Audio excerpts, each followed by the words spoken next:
আজ বৃশ্চিক রাশির বিশাখা নক্ষত্রে হচ্ছে রবির অবস্থান এবং বৃহস্পতি দৃষ্ট অবস্থায়। অর্থাৎ রবি যদি কখনো মূলত বিশাখা নক্ষত্রে অবস্থান করে এবং বৃহস্পতি দৃষ্ট বৃহস্পতি যুক্ত অবস্থায়, তাকে বলা হয় সিদ্ধিরম্ভ যোগ। এবং এই সিদ্ধিরম্ভ যোগ যাদের জন্মছকে থাকে, তারা যে কোনো সৃষ্টিমূলক কাজে কিন্তু তারা জীবনে সাফল্য পান। অর্থাৎ দেখা যায় যে সমস্ত জাতক জাতিকারা জীবনে প্রতিষ্ঠিত হয়, বিশেষ করে গবেষণামূলক পড়াশোনার ক্ষেত্রে, তারা কিন্তু এই ধরনের যোগের ক্ষেত্রে তারা সাফল্য পান।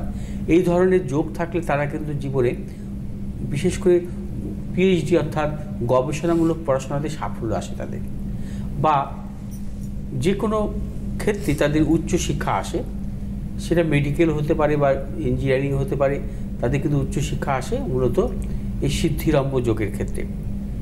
সিদ্ধিরম্ভ যোগ খুব বিরল এবং এই যোগের হচ্ছে জাতক জাতিকারা জীবনে কিন্তু বিশেষ করে এডুকেশান লাইফ বা কর্মজীবনের ক্ষেত্রেও নানান দিক থেকে জীবনে সাফল্য আসে।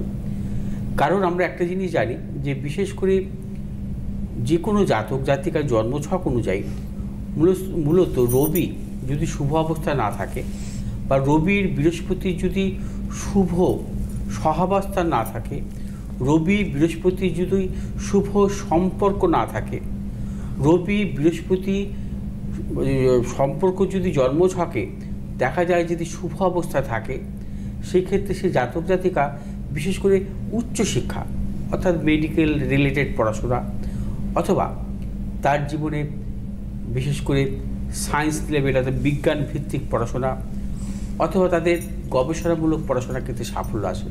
কারণ রবি এবং বৃহস্পতির যদি শুভ যোগ না থাকে, তার জীবনে কিন্তু সেই ধরনের পড়াশোনা আসে না এবং সেই ধরনের পড়াশোনাতে কিন্তু সাফল্য আসে না।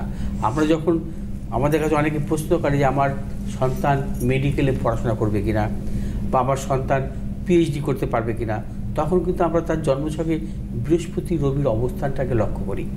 এবং বৃহস্পতি রবির যদি শুভ সহাবস্থান থাকে বা বৃহস্পতি রবির যদি শুভ সম্পর্ক থাকে, তাহলে সেই জাতক জাতিকা সাফল্য পেতে পারে। হ্যাঁ, তার সাথে সাথে যদি অনুকূল মহাদশা থাকে।